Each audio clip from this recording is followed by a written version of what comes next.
Ito pala, good morning mga katrabaho. Ito pala yung mga grupo ko. Nag-inauting ko sila. Nag-outing kami.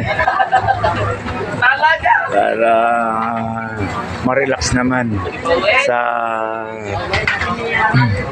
sobrang trabaho. Para ma-relax naman kami lahat.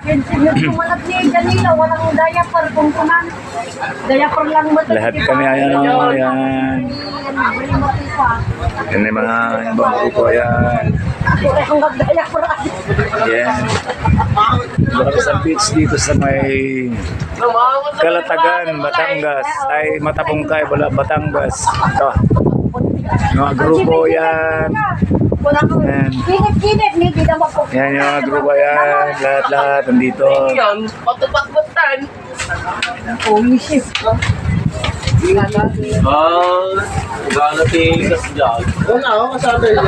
Okay mga katrabaho. Mamaya ulit.